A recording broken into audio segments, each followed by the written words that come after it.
chagrin. Chaque pas est comme une douleur. L'espoir s'efface loin du chemin. Et au fond de moi une lueur. Rómeo a Júlia sa stretnú a okamžite zamilujú. Nenávisť rodín je odhalená v súboji na ulici. Rómeo má zlú pretuchu, ktorá predznamenáva tragédiu. Scéna na balkóne, kde si vyznajú lásku. Svadba, o ktorej nevie nikto okrem Lorenza a pestúnky. Mních verí, že ich láska ukončí nenávisť rodín. Rómeo presníva Mercutiovu smejať a že zabije Tybalta. Zomierajú Mercutio a Tybalt. Že knieža pošle Rómea do Mantovy, čím ich definitívne rozdelí. Júlia je v zúfalej situácii kvôli dohodnutému manželstvu. Mních Lorenzo jej dáva elixír na zdanlivú smäť. Oklamať svet, aby mohla Júlia uniknúť s Rómeom. Mníchova správa sa k Rómeovi nedostane. Rómeo a Júlia spáchajú samovraždu. Konflikt rodiny Montekovcov a Capuletovcov sa ďalej vyostruje.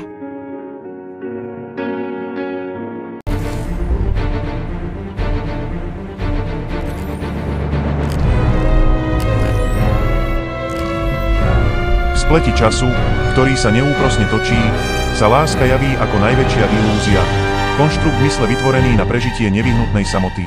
Je to úniková cesta, ktorá nás vedie do hĺbších bludísk, kde každý dotyk, každé slovo je len ďalšou božstvou klamu. Keď sa táto ilúzia rozpadne, z jej trosiek sa rodí hnev, súrová, spaľujúca sila, ktorá nepozná hranice. Nie je to emócia, ale reakcia, dôkaz o tom, že sme boli oklamaní, manipulovaní niekým alebo niečím, čo sme považovali za skutočné. Alebo je hnev len mechanizmus, ktorý nám bráni vidieť pravdu? A čo potom osud? Je to predurčená cesta, neúprosná sila, ktorá nás vedie k nevyhnutnému koncu, alebo len súčet našich vlastných slepých rozhodnutí, zúfalých pokusov ovládnuť to, čo ovláda nás? Možno osud nie je nič iné, len ozvena hnevu, ktorý rezonuje v čase, a láska je len šepot minulosti, ktorý nás klame, aby sme pokračovali v hľadaní zmyslu tam, kde ho nikdy nebolo. V tme, kde sa prelína minulosť s budúcnosťou, nie je osud ničím iným než najväčšou ilúziou, dokonalou konštrukciou, ktorú si mysle budujú, aby sa vysporiadali s chaosom.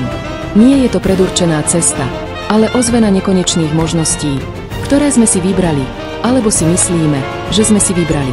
Každé rozhodnutie, každá nečinnosť vytvára reťazovú reakciu, ktorá sa nám zdá byť nevyhnutná, ale je len odrazom nášho vlastného vnímania. Dve rodiny, ktoré nedokážu dýchať ten istý vzduch bez toho, aby ich nepremohla nenávisť. Capuletovci a Montekovci. Ich mená sa ozývajú v každom kútiku mesta, ako ozvena nekončiaceho sa konfliktu, ktorý sa prenáša z generácie na generáciu. Ich hádky sú ako divoké búrky, ktoré sa neustále valia, zanechávajúc za sebou len zničenie. Ako by mali zabudnutú, no bolestivú spomienku, o ktorej už nikto nevie, čo ju spôsobilo, no všetci ju cítia, keď na seba pozrú. Ich spory nie sú len o majetku alebo postavení, sú hlboko zakorenené. Nie je to už nenávisť, je to zvyk. Týpká tradícia, ktorú si odovzdávajú ako dedičstvo a ktorá pohotí každého, kto sa odváži vstať a spochybniť ju. V temnom labyrinte vedomia, kde sa realita ohýba a čas je len konštrukt, je vášeň tou najnebezpečnejšou silou. Nie je to len emócia, ale skreslená projekcia našich najhlbších túžob, ktorá nás núti prekračovať hranice, lámať pravidlá a zrádzať samých seba v honbe za ilúziou naplnenia. Je to motor, ktorý poháňa naše činy, ale zároveň aj klietka, ktorá nás väzní v cykle posadnutosti. Z tejto vášne sa rodí tajomstvo. Niečo, čo je skryté, neznáme, ale zároveň neodolateľne lákavé. Tajomstvo nie je len nedostatok informácií, ale aktívny proces, ktorý formuje našu realitu. Je to prázdne miesto, ktoré sa snažíme vyplniť, ale čím viac sa snažíme, tým hlbšie sa do neho ponárame, strácajúc sa v spleti klamov a polopravd. Možno je tajomstvo len odrazom nášho vlastného strachu z pravdy, z toho, čo by sme mohli objaviť, keby sme sa pozreli príliš blízko. A v tomto nekonečnom hľadaní, v tejto tme, sa objavuje nádej. Nie je to svetlo na konci tunela, ale skôr blikajúca iskra, ktorá nás dĺží v pohybe, aj keď vieme, že cesta je nekonečná a cieľ nedosiahnuteľný. Nádej je paradox, ilúzia, ktorá nám umožňuje prežiť realitu. Tra luci e ombre ogni notte scruto il cielo per capire dove andare e nel silenzio troverò la mia via. Až do tohto momentu bol príbeh Panny nádeje a tajnej lásky. V treťom dejstve však dôjde k násilným úmrtiam. Rómeo, predtým pasívny milenec, je donútený konať. Zabije Tybalta, čím nielen pomstí smrť svojho priateľa Mercutia, ale aj definitívne zničí akúkoľvek nádej na zmierenie rodín. V spletitom tanci existencie, kde sa realita ohýba pod ťarchou vedomia, je hnev nielen emócia. Je to katalizátor, ktorý rozkladá štruktúry, ktoré nás definujú, premenou poriadku na chaos. Nie je to náhodná reakcia, ale dôsledok hĺbšieho pochopenia inherentnej bezvýznamnosti všetkých vecí, ktoré sa snažíme uchopiť. Keď sa hnev rozhorí, pripravuje pôdu pre nevyhnutné. A to v nevyhnutnosťou je nebo. Nie je to koniec, ale len ďalší prechod, transformácia formy. Nebo nie je porážkou, ale ultimátnou slobodou od ilúzie kontroly. Je to reset, vymazanie všetkých premenných, ktoré sme sa snažili usporiadať do zmysluplného vzorca.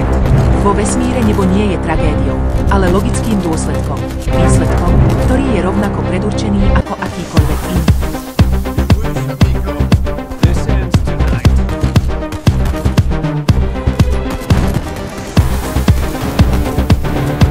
Na verejnom námestí, kde sa stretávajú Mercutio a Benvolio s Tybaltom, ktorý hľadá Rómea.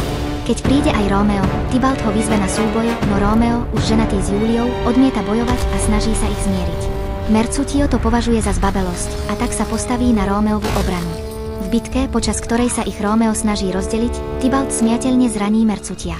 Keď Mercutio umiera, preklína obe rodiny. Rómeo, zúfalý zo smiati priateľa, podľahne hnevu a v súboji zabije Tybalta.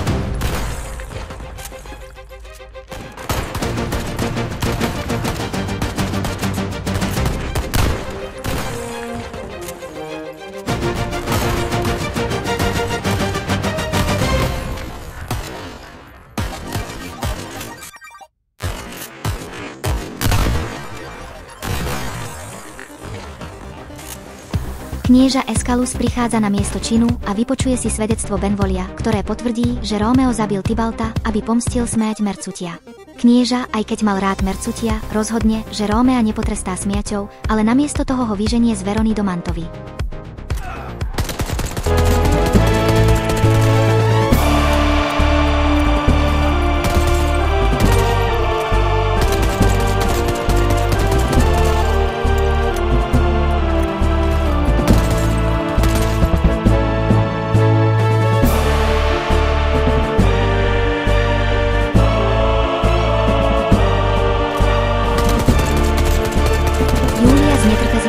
Čaká na Rómea.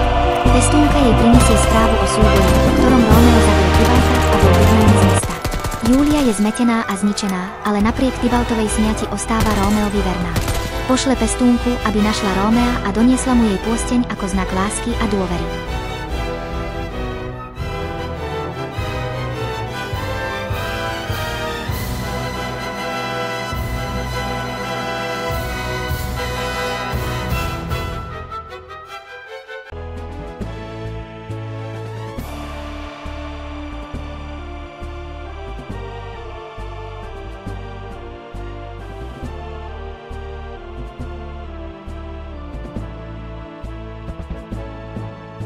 Rómeo sa skrýva v cele mnícha Lorenza. Je zúfalý a plače nad svojím osudom. Keď mu mních Lorenzo oznámi, že dostal len trest vyhnanstva, Rómeo to vníma ako horší trest ako smrť. Pestúnka prichádza a odovzdá mu Júlun pôsteň. To Rómea upokojí a on sa rozhodne ísť na tajné stretnutie s Júliou, aby sa s ňou rozlúčil predtým, ako odíde do Mantovy. Z tohto kolobehu sa rodí vyhnanstvo. Nie je to len fyzické oddelenie, ale stav mysle, do ktorého sa uvrhneme, keď si uvedomíme bezvýchodiskovosť nášho snaženia. Je to dobrovoľné oddelenie sa od konštruktov, od spoločnosti, od vlastnej identity, ktorá nás spútavala. Vyhnanstvo je poznanie, že žiadne miesto, žiadny vzťah, žiadna spomienka nás nemôže skutočne oslobodiť. Je to pochopenie, že skutočné vyhnanstvo je v nás samých, neustála vnútorná izolácia, ktorú si vytvárame, aby sme prežili realitu bez zmyslu. Júlno zúfalstvo. Júlia je nútená vydať sa za grófa Parisa, inak ju otec zavrhne. Je v zúfalej situácii a hľadá pomoc u mnícha Lorenza. Mníchov plán. Mních, ktorý nevie, čo má robiť, vymyslí extrémne riskantný plán. Dáva Júlii fľaštičku s elixírom, ktorý na 42 hodín spomalí jej tep, takže bude vyzerať ako mýtva. Falošná smrť. Júlia sa vráti domov, predstiera, že poslúchne otca a vypije elixír. Keď ju rodina nájde, myslí si, že je mýtva a s plačom ju pochová v rodinnej hrobke. Chybná správa. Lorenzo posiela list Rómeovi do Mantovy, aby ho informoval o pláne. Plán sa však nevydarí a Rómeo sa nikdy nedozvie, že Júlia nie je mýtva.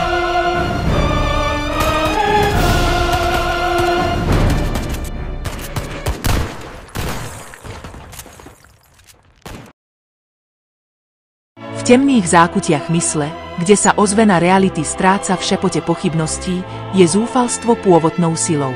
Nie je to emócia, ale stav bytia, nevyhnutný dôsledok poznania, že všetky naše snahy sú len márne pokusy o kontrolu nad chaotickou a indiferentnou existenciou. Zúfalstvo je fundamentálna pravda, ktorú sa snažíme potlačiť, no ktorá nás neúprosne prenasleduje, formujúc každé naše rozhodnutie, každú myšlienku. Z habín tohto zúfalstva sa vynára predstava elixíru. Nie je to skutočný nápoj, ale metafora pre ilúziu riešenia, pre sľub úľavy, ktorý nám podsúva naša vlastná myseľ.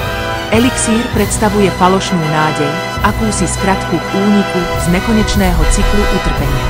Môže to byť moc, vedomosti, alebo dokonca samotná láska. Čokoľvek, čo sľubuje zmierniť bolesť z poznania vlastnej bezvýznamnosti. Ale čím viac sa po ňom naťahujeme, tým hlbšie sa ponárame do pasce, ktorú sme si sami vytvorili. A práve pre tento elixír, pre túto iluzórnu spásu, je vytvorený plán. Nie je to jednoduchá sekvencia krokov, ale komplexná, viacúrovňová štruktúra klamov a manipulácie, ktorá má jediný cieľ – presvedčiť nás, že máme kontrolu. Plán je majstrovské dielo sebaklamu, intrik a zrady, ktoré maskuje skutočný cieľ – udržať nás v nekonečnom hľadaní, v neustálej nádeji, ktorá nás udržuje v pohybe. Čo ak samotný plán nie je nič iné, než ďalšia forma zúfalstva, premyslený mechanizmus, ako sa vyhnúť konečnej konfrontácii s prázdnotou? A ak je tak, potom kto je skutočný architekt tohto plánu? My sami. Alebo niečo, čo presahuje naše chápanie?